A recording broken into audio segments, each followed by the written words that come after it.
قورباغه‌ها در آبهای راکد تخم می‌گذارند و تخم اونها بعد از اینکه قورباغه ماده تخم گذاشت روی سطح آب شناور می‌شود.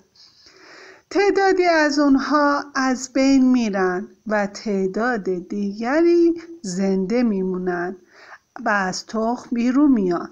بعد از مدتی بچه قورباغه‌ها که دم دارن مانند یک ماهی شنا میکنن که به او نوزاد قورباغه میگن.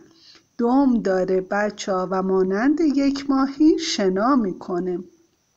بعد از بیرون آمدن از تخم، نوزاد جسم تخم خود را به عنوان غذا میخوره. بعد از چند روز نوزاد قورباغه میتونه از محیط اطرافش تغذیه کنه. او با آبشش بچه‌ها تنفس میکنه و به سرعت بزرگ میشه و قادر به پیدا کردن غذا میشه. کم کم قورباغه دارای دست و پا میشه و بیشتر شبیه یک قورباغه عمل میکنه تا یک ماهی. بعد از چند هفته دمش کاملا از بین میره و ناپدید میشه.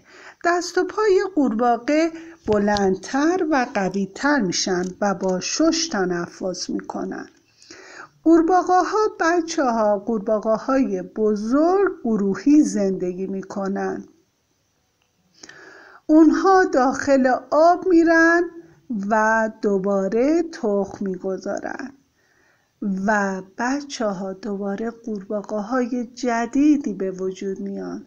پس یاد گرفتیم که قورباغه‌ها تخم گذار هستن.